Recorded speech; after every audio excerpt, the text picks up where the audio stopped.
Hi అండి. So ఈ వీడియోలో స్ప్రింగ్కి స్ప్రింగ్ బూట్కి డిఫరెన్స్ ఏంది, సో స్ప్రింగ్ బూట్ని ఎందుకు ఇప్పుడు యూస్ చేస్తున్నాం, స్ప్రింగ్ బూట్ యొక్క అడ్వాంటేజెస్ ఏంది, సో స్ప్రింగ్ని ఎందుకు వాడట్లేదు, స్ప్రింగ్ బూట్ మీద ఎందుకు బ్యాక్ అండ్ డెవలప్మెంట్ స్టార్ట్ అయింది, ఎక్కువ ఇది ఎందుకు యూస్ చేస్తున్నారు అనేది ఈ వీడియోలో డిస్కస్ చేసుకున్నాను.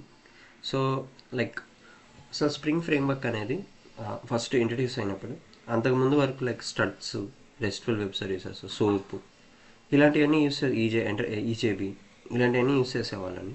సో ఒక్కొక్కటి జేడీబీసీ ఇలాగా. సో లైక్ స్ప్రింగ్ వచ్చిన తర్వాత ఇది లైక్ డెవలప్మెంట్ని సింపుల్ చేసేసిందండి. సో చాలా ఈజీగా డిఫరెంట్ టూల్స్ని ప్రొవైడ్ చేసింది. IOC, AOP, JMS, ORM, MVC ఇలాంటి డిఫరెంట్ టూల్స్ని ప్రొవైడ్ చేసింది. సో అంతవరకు ఉన్న కాంప్లికేటెడ్ కాన్ఫిగరేషన్స్ అన్నీ ఇది చాలా సింపుల్ చేసిందండి.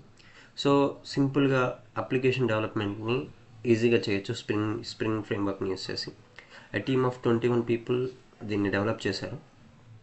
సో ఈజేబీ వాటిలో ఉన్న కాంప్లెక్స్ కాన్ఫిగరేషన్స్ చాలా సింపుల్ చేయడం వల్ల దీన్ని ఎక్కువగా యూస్ చేయడం స్టార్ట్ చేశారు. సో అలాంగ్ విత్ దట్ వేరే ఫ్రేమ్వర్క్స్తో ఈజీగా కాన్ఫిగర్ చేయొచ్చు. లైక్ హైబర్నెట్ యూస్ చేయాలనుకుంటే హైబర్నెట్ యూస్ చేయొచ్చు. ఇంకా దేన్నైనా ఏ అదర్ ఫ్రేమ్వర్క్స్నైనా దీంతో ఈజీగా కాన్ఫిగర్ చేసి యూస్ చేసుకోవచ్చు. సో ఇన్ని అడ్వాంటేజెస్ వల్ల దీన్ని ఎక్కువగా యూజ్ చేయడం స్టార్ట్ చేశారు. సో ఇది డిపెండెన్సీ ఇంజెక్షన్ ప్రొవైడ్ చేస్తుంది. డిపెండెన్సీ ఇంజెక్షన్ అంటే ఏం లేదండి, if you need something, some external force will give that information to you. That concept we call it as a dependency injection. So let's an example, మీకు మీ యొక్క main class ఉంది, ఒక class. ఆ క్లాస్కి సమ్ ఇన్ఫర్మేషన్ కావాలి. ఆ information అనేది some external person, some outside person ఆ ఇన్ఫర్మేషన్ని ప్రొవైడ్ చేశారనుకోండి. సో ఈ కాన్సెప్ట్నే డిపెండెన్సీ ఇంజెక్షన్ అంటారు. ఓకే, ఈ డిపెండెన్సీ ఇంజెక్షన్ ప్రొవైడ్ చేసేదే ఐఓసి అనేది కంటైనర్ అండి. సో ఓకే, సో ఈ కంటైనరు మీకు ఆ డిపెండెన్సీ ఇంజెక్షన్ని ప్రొవైడ్ చేస్తుంది. ఓకే, సో నెక్స్ట్ స్ప్రింగ్ బూట్ని ఎందుకు మారాల్సి వచ్చింది స్ప్రింగ్ ఉన్నప్పుడు అంటే, సో స్ప్రింగ్లో కాన్ఫిగరేషన్స్ అనేటివి కొంచెం మాన్యువల్గా మనం కాన్ఫిగర్ చేయాలి. బట్ స్ప్రింగ్ బూట్లో we can automatically configure these things. And starter dependency, so నేను ఈ అని చెప్తానండి. So configurations, it's an example. ఇక్కడ చూడండి, ఇది స్ప్రింగ్ ఎంవిసి అప్లికేషన్ అండి. So Spring MVC with Hibernate configuration. So ఇక్కడ మీరు కాన్ఫిగర్ చేయాలనుకుంటే, సో మీరు XML ఫైల్ రాయాలి. సో XML ఫైల్లో like resolver, data source, session factory, transaction manager, ఇవన్నిటిని మీరు కాన్ఫిగర్ చేయాలండి. ఈ కాన్ఫిగర్ చేసి ఈ కాన్ఫిగరేషన్ XML ఫైల్ రాయాలి. Based on this it will create a connection, like URL connector, user name, password. దీన్ని యూస్ చేసుకొని ఇది ఆ డేటాబేస్కి కనెక్ట్ అవుద్ది. ఓకే, అండ్ ఇదే మీరు ఇది స్ప్రింగ్ బూట్ అప్లికేషన్ అండి. సో ఈ స్ప్రింగ్ బూట్లో చూడండి, ఇక్కడ నేనేమి అలా కాన్ఫిగరేషన్స్ ఏమి ఇవ్వట్లేదు. జస్ట్ సింపుల్గా నా URL ఏంది, పాస్వర్డ్ ఏంది, యూజర్ నేమ్ ఏంది, పాస్వర్డ్ ఏంది, నేను ఏ డ్రైవర్ యూస్ చేస్తున్నాను, డైలెక్ట్ ఏంది, సో ఈ ఇన్ఫర్మేషన్ ప్రొవైడ్ చేస్తే చాలండి. ఇది ఆటోమేటిక్గా కాన్ఫిగరేషన్ చేసి నాకు టీబీ కనెక్షన్ అనేది ఎస్టాబ్లిష్ చేస్తుంది.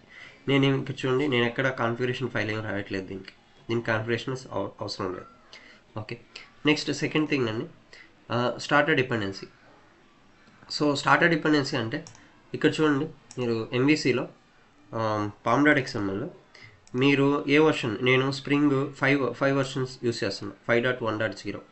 సో నా స్ప్రింగ్ నేను హైబర్నెట్ని మెర్చాలనుకున్నాను. సో నా స్ప్రింగ్ ఏ వర్షన్కి ఏ హైబర్నెట్ వర్షన్ కంపాటబుల్ అవుద్దో నేను మాన్యువల్గా చెక్ చేసుకోవాలి. సో 1.0కి 5.4 ఇది కంపాటబిలిటీ. మిగతా చూడండి, ప్రతి దానికి నేను వర్షనింగ్ మాన్యువల్గా ప్రొవైడ్ చేసుకోవాలి. ఈ కాన్ఫిగరేషన్స్ అన్నీ మాన్యువల్గా మనం కాన్ఫిగర్ చేసుకోవాలి. So A version of spring will support which version of Hibernate, which version of TagLab, which version of Servlet. So these things we have to manually configure and we manually provide these dependencies. So ఇది ఒక ప్రోగ్రామర్కి వచ్చే burden. అదే మీరు ఇక్కడ చూడండి, spring బూట్లో చూడండి, spring boot, okay, so sorry, build grader. Okay, so ఇక్కడ మీరు నేను గ్రాడల్ యూస్ చేస్తున్నాను, మ్యావన్ యూస్ చేయొచ్చు. ఓకే, ఇక్కడ చూడండి, నేను జస్ట్ రూట్ నా స్టార్టర్ డిపెండెన్సీ ఇచ్చాను, starter web. Starter web server. So నేను జస్ట్ నా స్ప్రింగ్ బూట్ వర్షన్ ఒకటే ప్రొవైడ్ చేశాను. ఇదేం చేస్తుంది, అన్ని డిపెండెన్సీస్ నాకు ఏ వర్షన్ ఆఫ్ స్ప్రింగ్ బూట్కి ఏ వర్షన్ ఆఫ్ హైబర్నెట్ ఇది ఆటోమేటిక్గా దాని కంపాటబిలిటీని అదే తీసుకుని ఇక్కడ చూడండి హైబర్నెట్ 6.0.6. ఓకే, నా స్ప్రింగ్ బూట్ వర్షన్ దీనికి కంపాటబుల్. ఇది ఆటోమేటిక్గా అదే స్ప్రింగ్ బూట్ 3.2.9. సో దీనికి ఏ హైబర్నెట్ వర్షన్ అవసరం, ఏ జూపిటర్, ఏ unit. So all the dependencies it automatically download that required dependencies for me. నేను ఇక్కడెక్కడ నేను చూడండి ఎక్కడ నేను కాన్ఫిగరేషన్ నాకు ఈ వర్షనే కావాలను జస్ట్ నేను నా స్ప్రింగ్ బూట్ వర్షన్ ఏదో అది మెన్షన్ చేశాను, నాకు ఏ డిపెండెన్సీస్ రిక్వైర్డ్. సో నాకు జేపీఏ అవసరం, ఆల్ ది జేపీఏ కాన్ఫిగరేషన్స్ అనేటివి డౌన్లోడ్ అయిపోతాయి. నాకు నేను ఏది యూస్ చేస్తానో అది ఎనేబుల్ అవుద్ది లాంబాక్. సో ఇది నేను ఏది వర్షన్ని కన్సిడర్ చేయాల్సిన అవసరం లేదు దీంట్లో. ఓకే, థర్డ్ వన్ మీరు ఇక్కడ చూస్తే ఎంబెడెడ్ సాఫ్ట్వేర్. ఓకే, నేను స్ప్రింగ్లో ఒక అప్లికేషన్ డెవలప్ చేశానంటే ఈ అప్లికేషన్ని నేను పార్ ఫైల్ కానీ ఈఆర్ ఫైల్ కానీ క్రియేట్ చేసి వాటిల్ని నేను అప్లికేషన్ సర్వర్స్లో డిప్లాయ్ చేయాలి. ఏదర్ వెబ్స్పియర్, వెబ్లాజిక్ ఆర్ వెబ్లాజిక్ సర్వర్, గ్లాష్ ఫిష్, ఇవన్నీ సర్వర్స్ అండి. సో టామ్క్యాట్ ఇవన్నీ సర్వర్స్.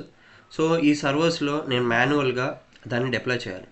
సో ఎగ్జిస్టింగ్ దాన్ని రిమూవ్ చేయడం, దీన్ని డిప్లాయ్ చేయడం, ఇదంతా మాన్యువల్గా నేను చూసుకోవాలి. వన్స్ డిప్లాయ్ అయిన తర్వాత రన్ చేసి అప్పుడు నేను చెక్ చేసుకోవాలి.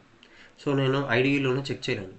బట్ స్ప్రింగ్ బూట్లో ఏంటంటే ఎంబెడెడ్ టామ్క్యాట్ అనేది వస్తుందండి.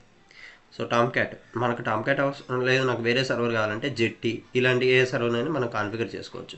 సో ఇన్బిల్ట్గా టామ్క్యాట్ రావడం వల్ల ఇక్కడ చూడండి నేను అప్లికేషన్ని దీంట్లో రన్ చేయాలనుకుంటే నేను ఫస్ట్ ఈఆర్గా బిల్డ్ చేసి దీన్ని వార్ ఫైల్గా బిల్డ్ చేసి ఆ వార్ ఫైల్ని డిప్లాయ్ చేసి అప్పుడు మాత్రమే నేను చెక్ చేసుకోగలను ఎంవీసీలో. అదే నేను స్ప్రింగ్ బూట్లో అనుకోండి, నేను జస్ట్ నా మెయిన్ క్లాస్కి వెళ్ళి, సో ఇది నా మెయిన్ క్లాస్, ఇక్కడికి వెళ్ళి జస్ట్ నా అప్లికేషన్ని స్టార్ట్ చేస్తే చాలు, నాకు అప్లికేషన్ రన్ అయిపోద్ది. ఇంటర్నల్గా సర్వర్ ఉంది, ఆ సర్వర్లో ఈ అప్లికేషన్ అనేది రన్ అయిపోద్ది. నేను లోకల్లోనే ఇక్కడే చెక్ చేసుకోవచ్చు application. Like okay, post man ఇలాంటి టూల్స్ యూస్ చేసి నేను ఇక్కడే చెక్ చేసుకోవచ్చు. Okay, so and fourth one ఇక్కడ బేస్ ప్యాకేజ్ అనేది బేస్ ప్యాకేజ్ ఫర్ ఎగ్జాంపుల్ మీరు ఇక్కడ చూడండి ఎంవీసీలో చూడండి. యా, సో ఇక్కడ నేను బేస్ ప్యాకేజ్ మాన్యువల్గా కాన్ఫిగర్ చేయాలి. అంటే నా ఏ వర్షన్ నా ప్యాకేజ్ నేను అంతా కాన్ఫిగర్ చేసుకొని ఇక్కడ చూడండి net.javaguides.spring MVC దీన్ని నేను మాన్యువల్గా కాన్ఫిగర్ చేయాలి.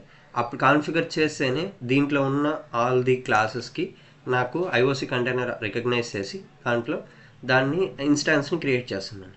ఓకే, సో బట్ నేను స్ప్రింగ్ బూట్లో నేనేం దాన్ని కాన్ఫిగర్ చేయాల్సిన అవసరం లేదు. బై డిఫాల్ట్ ఈ స్ప్రింగ్ బూట్ అప్లికేషన్ అనేది ఇంటర్నల్గా మీరు ఇక్కడ చూసారంటే ఇక్కడ చూడండి కాంపోనెంట్ స్కాన్ బేసిక్ నా ఈ ప్యాకేజ్ని అంతా ఆటోమేటిక్గా ఇంటర్నల్గా ఇది తీసుకొని దానికి ఇన్స్టాన్స్ని క్రియేట్ చేసేస్తుంది. ఓకే, సో ఇన్స్టాన్స్ అనేది ఆటోమేటిక్గా క్రియేట్ చేస్తుంది. సో ఇవ్వండి దీనికి మేజర్ డిఫరెన్సెస్ ఒకసారి చూడండి. కీ డిఫరెన్స్ అనేది ఏంది, కాన్ఫిగరేషన్స్. దీంట్లో ఎలా చేస్తామండి, మాన్యువల్గా మనం స్ప్రింగ్ ఎంవీసీలో మాన్యువల్ కాన్ఫిగరేషన్స్, స్ప్రింగ్ ఎంవీసీ మాన్యువల్గా we have to configure MVC Spring MVC. Okay, but Spring Boot like ఆటోమేటిక్గా can configure auto configuration. Certain కాన్ఫిగరేషన్స్ని with the rate of configure అనే క్లాసెస్లో మనం డిఫైన్ చేస్తాం, అది మీ లేటర్ క్లాసెస్లో నేను చెప్తాను. ఓకేనా, కాన్ఫిగరేషన్స్ అనేటివి స్ప్రింగ్ బూట్లో automated, very easy. But here we need to do the manual thing. Okay, deployments ఏం చెప్పానంటే డిప్లాయ్మెంట్స్ మనం దీంట్లో మాన్యువల్గా మనం వార్ ఫైల్ కానీ ఈఆర్ ఫైల్ కానీ జార్గాని క్రియేట్ చేసి దాన్ని సర్వర్లో మనం డిప్లాయ్ చేసి సర్వర్లో రన్ చేసి అప్పుడు మాత్రమే దాన్ని టెస్ట్ చేయగలం. బట్ స్ప్రింగ్ బూట్లో మీకు ఇక్కడ చూడండి, స్ప్రింగ్ బూట్లో ఏం చేశాను, నేను జస్ట్ నేను ఇక్కడ ఇంటర్నల్గా రన్ చేశాను, నాకు సర్వర్ రన్ అయిపోయింది, అప్లికేషన్ రన్ అయిపోయింది.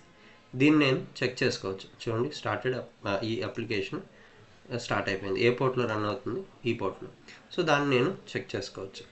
ఓకే, ఇది సింపుల్గా డిప్లాయ్మెంట్ చేసి మనం రన్ చేసుకోవచ్చు.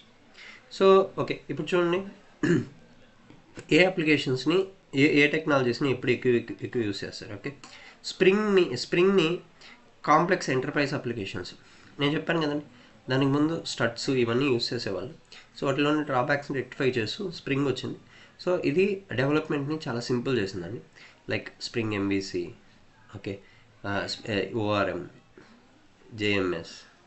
సో ఈ టూల్స్ అన్నిటిని యూస్ చేసి మనం కంప్లీట్ అప్లికేషన్ని ఈజీగా డెవలప్ చేయొచ్చు.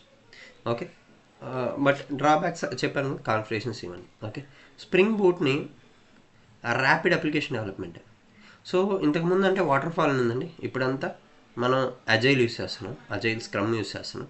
సో డెవలప్మెంట్ లైఫ్ సైకిల్ అనేది చాలా స్పీడ్గా చేయాలి. Okay, so development, testing, deployment అనేటివి ఎవ్రీ 15 డేస్కి అలా ఉంటాయండి.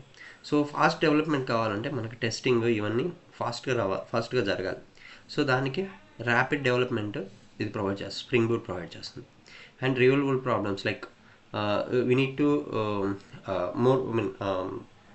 we need to interact with the latest technologies like microservices కానీ UI టెక్నాలజీస్, యాంగులర్, రియాక్ట్ వీటికి సపోర్ట్ చేసేటట్టు. సో ఈ డిప్లాయ్మెంట్, CI/CD వీటన్నిటికీ support, AWS present like cloud use చేస్తున్నాం, మొత్తం క్లౌడ్లో రన్ అవుతుంది. సో వీటికి సపోర్ట్ చేసేటట్టు కావాలి కాబట్టి మనం స్ప్రింగ్ బూట్ని చూస్ చేసుకున్నాం. So most of the industry ఈ స్ప్రింగ్ బూట్ మీద రన్ అవుతుంది. ఓకే, సో ఇదండి వీటి రెండింటికి మధ్య డిఫరెన్స్. మీకు ఏమైనా క్వశ్చన్స్ ఉంటే జస్ట్ కామెంట్ బాక్స్లో కామెంట్ చేయండి, I can answer those questions.